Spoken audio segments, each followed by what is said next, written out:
Hey there, I'm Sully, and as always, welcome to the Gun Club. Alrighty, welcome everyone. For those of y'all who are not familiar with me, my name is Mike Sullivan. Most people call me Sully. I am a firearms instructor and longtime paramedic, firefighter, as well as also having worked in law enforcement. Stationed here in beautiful, scenic upstate South Carolina, where we had a lovely 70-something degree day outside today. Absolutely beautiful. Probably going down to the mid-50s tonight. Definitely bonfire weather for that. Could well be a nice step outside after the stream. We're going through and we're going to be doing the weekly update for today, October 17th, 2023. Now, as we go through our weekly update today, we had a little bit of a change as we kind of got, well, a fire hose worth of legal opinions and legal happenings. And quite frankly, there was too much to even try to put it together in the show. We've had the ATF gone back and forth with a bunch of stuff. One court giving an injunction, another court staying that injunction, courts battling back and forth. The battle on forced reset triggers has gone completely off the chain between the 5th District as well as SCOTUS. A lot of stuff we're not really sure how it's going to play out. And really, barring there being a significant decision, anything I report today is changing tomorrow. So it kind of was making the videos not quite up to date because, again, it was changing within a day or two. We'd do a Tuesday video and Thursday afternoon decisions would come out. So we kind of pulled out of the legal updates for this week. If we have any major significant legal updates, I'll definitely hit them. But there's been so many little changes back and forth and back and forth. A lot of it is because in the post-Bruen decision world, many states, as well as the ATF, are trying to put different things, different laws and controls into effect on either buying guns, buying certain kinds of guns, buying certain parts for guns, whether it be braces, FRTs, whatever the case may be. And unfortunately, a lot of them, or fortunately, a lot of them are being knocked down by courts, then brought back up by other courts. And it's kind of a mess. Short of having a baseball scoring book and trying to keep up with it all, you won't. I will try, like I said, major decisions I will still bring up on the channel. Major topics I'll bring up on the channel. The pistol braces are still in limbo. And, well, they've only been in limbo for over 10 years now, so let's keep going. Force reset triggers are back in limbo. Depends on pretty much which circuit court you live in and what the Supreme Court has done this week with that. Okay, so onwards and upwards. As we go into our weekly update, there is a big thing we've got coming up. We've got an upcoming stream Thursday night at about 7:05 on the channel, and it is going to be Shotguns Part 2, most likely, barring something else dramatic happening. We've started doing a lot of the work to put together Shotguns Part 2, going in a little bit more in depth on what some of the different loads can be used for. If you haven't seen our Shotguns Part 1, you can go up, find it. I'll try to put a link in here for you. It's on both of our channels and our libraries. We're trying to really get into fine-tuning and going in depth into shotguns and what they can be used for. Pretty much anything between small varmints and large varmints, the big two-legged kind, from moose to buffalo to elk. And we're showing a lot of the versatility that one firearm can do a lot of things. A solid 12-gauge shotgun, one of the most reliable and versatile things you'll find in your collection. I do have a big incident update out of Morgan State University, and we're going to kick off with that here in a moment because they had the incident there during homecoming a couple weeks ago. We did the incident report on it last week. Again, we talk about some of the things that happened there. Well, there have been some significant developments, and we're going to follow that in and then get into an incident report out of Darlington, South Carolina. And we've got two really good guy, or one good guy with a gun and one good girl with a gun story. Yes, we had another one of our lady defenders dealing with an idiot who, well, decided he wanted to be a little bit aggressive toward this young lady, and a firearm proved the great equalizer. Um, Along those lines, if you're not familiar, you know, definitely this is a great organization out of Georgia, right below me here. I believe it's called We Are the Female. They do a lot of firearm training specifically geared towards females and those that have been in DV or domestic relationships that have been problematic. Check them out, support them. They're doing this stuff. And even, hey, if you're a guy, if you've got female friends or mothers or sisters or aunts or cousins that are female, you know, perhaps as instructors, the people working with that organization can approach them from a different standpoint, maybe a less threatening, more comfortable standpoint for them to learn how to better protect and defend themselves. Again, a lot of the people teaching there are female. They're ladies teaching ladies, women teaching women, girls teaching girls, whatever the hell you want to say. I don't care. Let's not get into semantics. Let's go through and try to find them great instructors to learn from that can meet them on their own level. So definitely check that out. I believe it's We Are the Female, and they're out of Georgia. You can usually find them.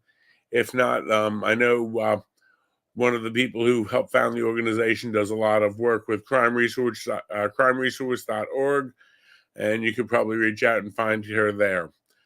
So without further ado, let's get into Baltimore, Maryland. Now, if you're not familiar, Baltimore, Maryland has given us a few great incident reports to cover on this channel, including their little Memorial Day escapade with the 29-something people injured at a barbecue. Because, I mean, that's what you do at a barbecue up there. You apparently you have your Memorial Day weekend barbecue and you shoot each other. I guess that's something typical. I don't know. But so Baltimore, out of this incident that happened on Morgan State University, they had 5 individuals wounded. And this happened right during homecoming week. They just crowned homecoming king and queen. They come out of it and they've got shooting going on. Well, 2 suspects have been identified in the incident. They had a 17-year-old male who has been as yet unnamed because he is a juvenile. He's in custody. And an 18-year-old male who is still considered to be wanted, and law enforcement states they considered him armed and dangerous. Now, we look at this, a 17-year-old and an 18-year-old involved in a crazy spray and pray event on a college campus. If you remember the story, apparently 2 groups had gotten into an argument and there were multiple shooters and they were all trying to shoot a third person. They didn't know how many shooters there were as of last week. Now we've got 2 and they've been identified. One's in custody. Okay. Does our formula hold true? And if you're not familiar with the formula topic, let's go back to the formula. And we had a formula that I came up with back around Memorial Day. And I said, we keep seeing the same things. You go back through all the weekly updates, you do about 1 a week, and you see a certain formula hold true. And what is that formula? The vast majority of these random firearms-related crimes are associated with the following. Typically prohibited possessors. The likelihood of them being either underage, so they're not legally allowed to have a gun, or have previous criminal records, so they can't legally buy a gun. And why is that important? Why do I care? Am I just doing it to throw rocks at that group or that? No. None of these individuals buy their guns legally or lawfully. So anything we do to restrict gun purchases, gun buying, gun ownership, it affects the people who go through legal channels. I buy my firearms legally through legal channels. I go up and I see my friends at various dealerships, and if they've got something in that I want and I think it's a fair price on it, I might acquire that. Okay. The people I deal with, the people I know, most of my students, they buy their firearms legally through lawful channels. That's the norm. No law that you put on me, no law that they pass, no law that Congress comes up with or the ATF comes up with a rule or a regulation is going to affect people who don't go through those legal channels. Well, guess what? If you're a prohibited possessor, you're a previously convicted violent felon, if you're 17 years old, guess what? These kids ain't getting them through legal channels. We know that. We can prove that. So, does it fit our formula? Heck to the yes. It does. One more time again.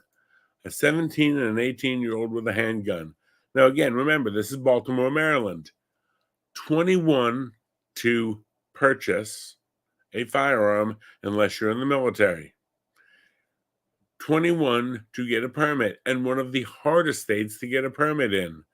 They actually have a list of firearms that you're allowed to purchase or own in that state.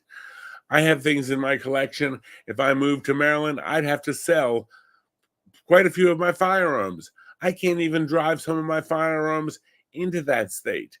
If I went up there to do an appearance on a talk show in Maryland, I couldn't even bring certain of my firearms with me if I went to teach a class. So Maryland, lots of laws, lots of restrictions, lots of rules and regs, and also lots of shootings. And when we see who's doing it, there are people that wouldn't pass the basic regs anyway. Gun laws only affect people who choose to obey the law. The shooters who are doing this based on the formula are typically not your law-abiding citizens. So pass all the laws, punish all the law-abiding citizens. You'll do nothing to stop stuff like this because 17-year-olds are running around, 18-year-olds running around, 20-year-olds running around with guns shooting people up. So as much as we hear lawmakers and regulators and the ATF say, well, we're doing it because of all these shootings. Any law they pass won't affect these kids one darn bit. Now, let's look at another incident report. This one comes out of Darlington, South Carolina. Now, this one's just a little ways down the road, about 3 hours from me. And I heard this one. It hasn't really made the national news. It was a fairly minor situation. It was outside an adult education center. Now, witnesses report hearing multiple shots, possibly as many as 20 shots discharged. There was one student hit. He was shot. He's 16 years old. And sadly, he passed away from his wounds at the hospital. Now, this will go down as a school shooting. Okay, it happened in the parking lot. There is a vehicle that was identified as being related to the shooting. It was a silver Honda. Darlington PD and all the local law enforcement, Darlington County SO, put out all the BOLOs and ATLs for it. They're going to go look for this car. Well, a day later, the vehicle was located. Shazam! And the vehicle is being processed. Now, interesting to note that the vehicle was listed as stolen at the time of the shooting. And they're stating this is possibly related to another event that happened locally, either involving a wreck or another shooting. They really are putting together a lot right now. They have got the vehicle, they're processing it, working on prints and working on this. Now, I'm going to come back to my comment before, and I made this statement earlier. Did anyone say something about a formula? I swear I heard something on this channel about a formula. Well, here's your hint. People who are running around dumping 20 rounds out of a Honda, shooting a 16-year-old. Oh, in a stolen Honda. Chances are, once again, these are not people who are going to be affected by the gun law. So they can pass any rule, reg, or law they want, and guess what? Not going to have a damn bit of an effect. And that's where it gets frustrating. I get the fact that some people, because of a fear, okay? I'm not talking gun people. I'm not talking people who are really up on the topic or are very pro-gun. But some of the people in our world are anti-gun. I get that. That's their choice. Whether I think it's smart or right or the best thing to do, we'll leave that alone for a minute. But if they are anti-gun out of a fear and, this kid got shot, we need to do something. We need to have a quick knee-jerk reaction. We need to pass a rule or a law or a regulation. Does our formula tell them that that kind of stuff isn't going to work? Yeah.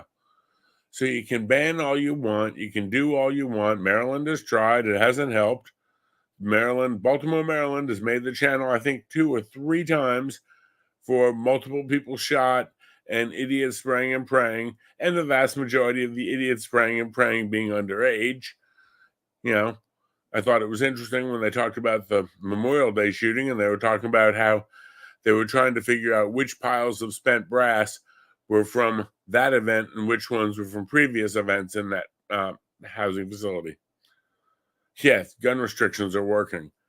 If you're walking through a housing facility, neighborhood housing project facility, whatever, and you're going through piles of spent brass, your gun control ain't working, Maryland. Your gun control ain't working, Baltimore. We need to address this on another side. And I've talked about how I'll address this. And please understand, I'm not just anti-gun control because I want everybody having machine guns and nuclear weapons, although it might make a slightly politer society, or at least machine guns. I mean, let them all sort it out. But when I see, wait a minute, they got all the gun control in the world, and law enforcement can't figure out which pile of brass is from which gun battle. We've got this one with witnesses saying possibly 20 shots, with 16-year-old dead. Definitely tragic, not making fun or light of that at all. But we ain't going to stop it with gun control. Maybe stop with a little criminal control. I hear they've got places that you can use to control criminals. Really interesting. I hear they've got fences outside and walls, and they get their meals served to them 3 squares a day, and not exactly luxury bedding, but 3 hots and a cop. We need to control criminals. Controlling guns isn't working. Criminals will do something else. And that's where we come to tonight's little legal thought and legal pondering. When I took out the legal court cases, I decided to throw this in, and I looked up a statistic that I had read a while back, and I think this statistic should tell us a lot. And it shows us how much gun control is going to help. Nice typo there, Mikey. USDOJ did a study in 2019. Guns used in crimes, where did they come from? Where did these guns that were used in shootings and crimes come from? Well, 43% come off the black market. Okay, very reasonable. I would guess that's where our youngsters tonight came with some of them. 6% are stolen. Okay, that's definitely not through a legal channel. So that's 49%. So half of them bought on the black market or stolen. Now, 10% of them are what we call legal purchase. Joe Smith went to the dealer, went through the steps, went through the background check, and, he got a gun. Now, it may be a totally legal purchase. For example, the kid who shot up down in Uvalde, that was a legal purchase. The Allen, Texas shooting, those were legal purchases. I don't like those incidents happening, but okay, those were at least legal purchasers. Now, interesting to note, less than 1%, about 0.8 of a percentage, came from private sales between individuals as opposed to from a dealership or something else. That's your gun show loophole, 0.8%. Now, if you listen to the media and you listen to politicians, you would swear that gun show loophole would be a hell of a lot higher, or that private person to person would be a hell of a lot higher. It's not. Now, the next one is straw purchases. Now, straw purchases are interesting. 11% came from straw purchases, which is where a known person who cannot get a gun sends someone else to do it. Hey, I can't buy a gun, but if I tell you what I want, can you go get it for me, put it all in your name and stuff, and bring it home to me? Now, if the individuals involved in those straw purchases got addressed, maybe they'd be less likely to put their freedom on the line. Maybe if we had more people involved in straw purchases getting charged, because that's something we could address.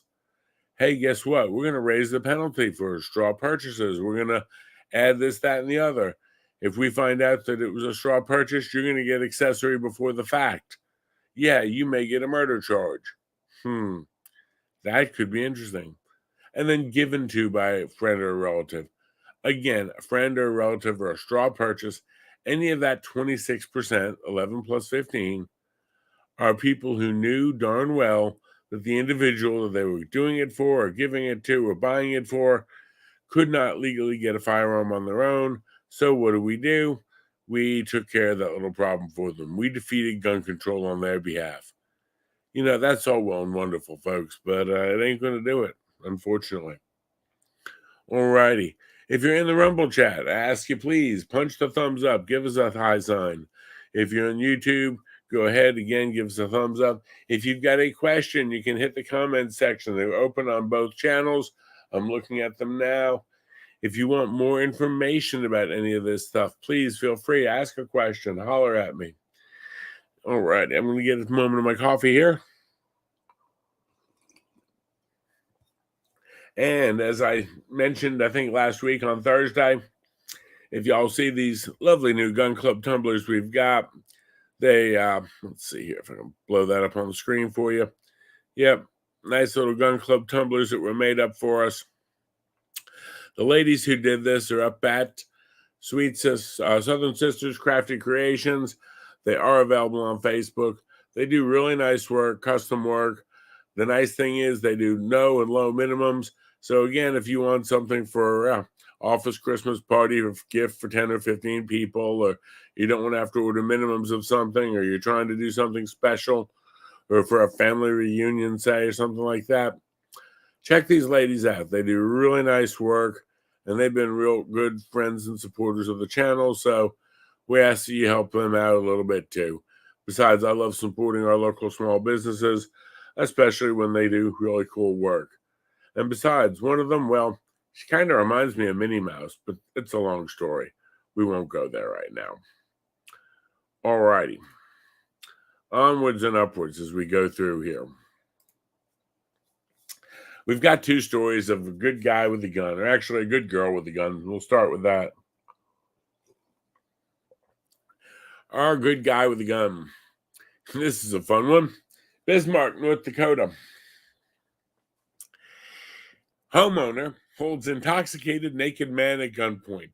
You see, that's a sentence you didn't think you were going to hear this week, but you came here. You joined us for the stream, and I appreciate it. We can talk to you about intoxicated naked men. Now, unfortunately, it's not all laughs. Homeowner wakes up to hear loud noises in his home at about 3 a.m. He goes to investigate the source of the noises and finds an unknown man in his daughter's bedroom. The man is naked and intoxicated and is knocked down a shelf. Man screams. Wife calls 911. Husband retrieves a firearm.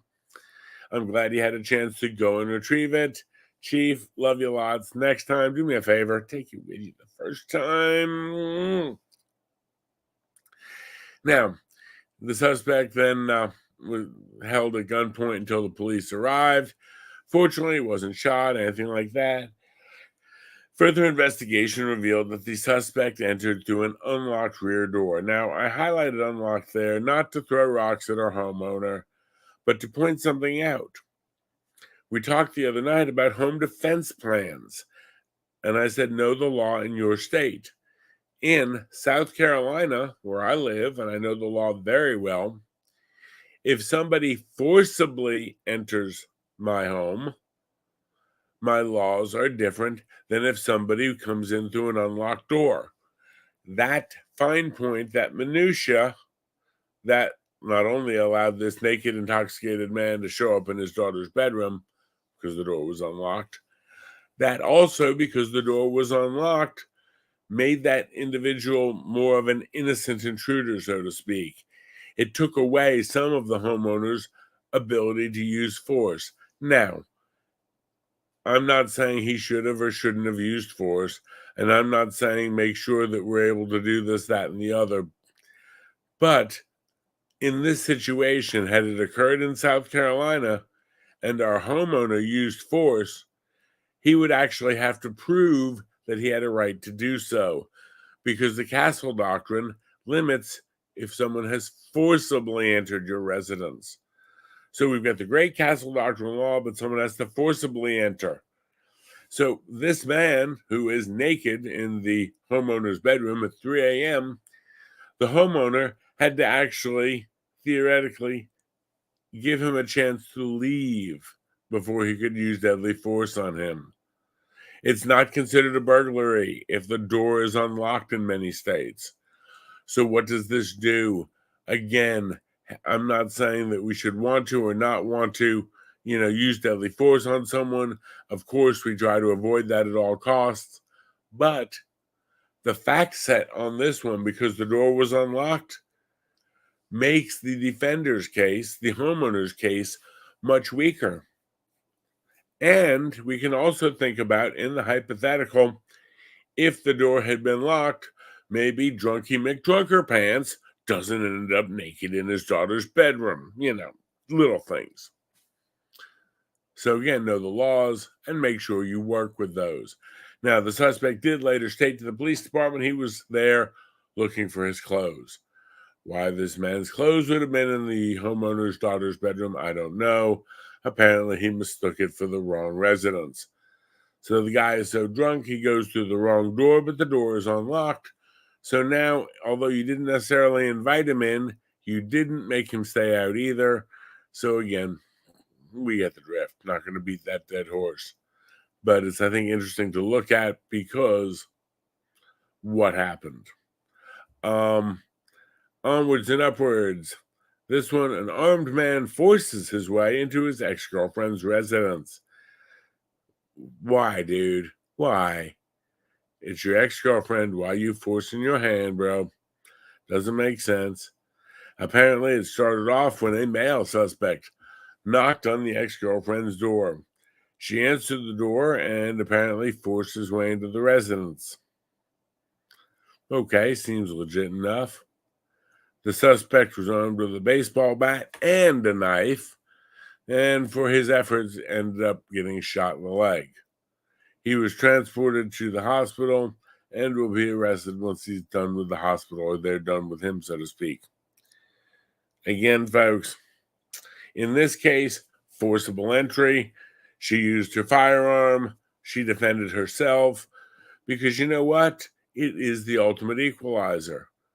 Not trying to be, nasty, rotten, misogynistic, but, I'll say this. I've got friends of mine out there who are female, who are, 5'1", 5'2", 145, 165 pounds, soaking wet.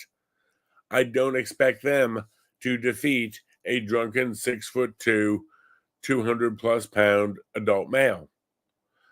They need an equalizer. Fact of life.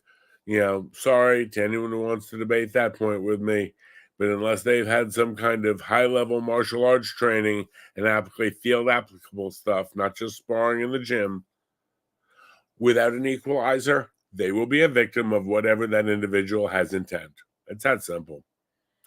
And that's, again, why I support that organization down out of Georgia, because they are doing great work on that. Now, in this case, the suspect gets shot in the leg. He gets transported to the hospital and he'll be arrested once he's discharged.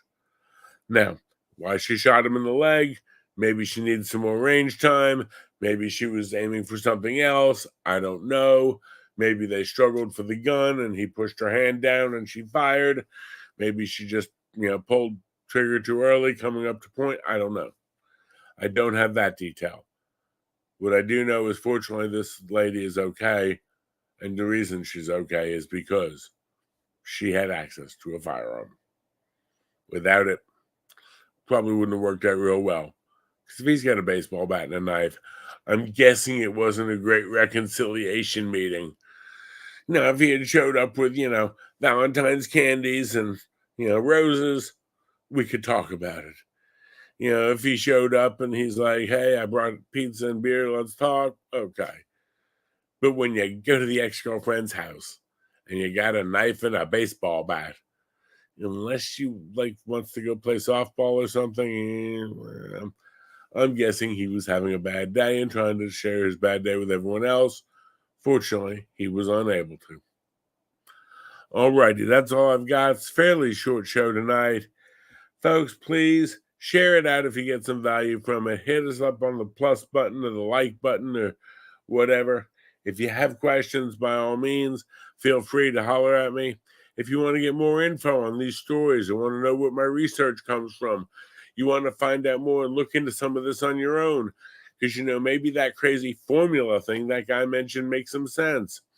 Feel free, reach out, hit me up. There's my email. Again, we also fairly active on Rumble, Locals, Facebook, etc. We even have a YouTube or X channel. But alrighty, well, that's all I've got. Y'all, please be smart, be safe. Bye.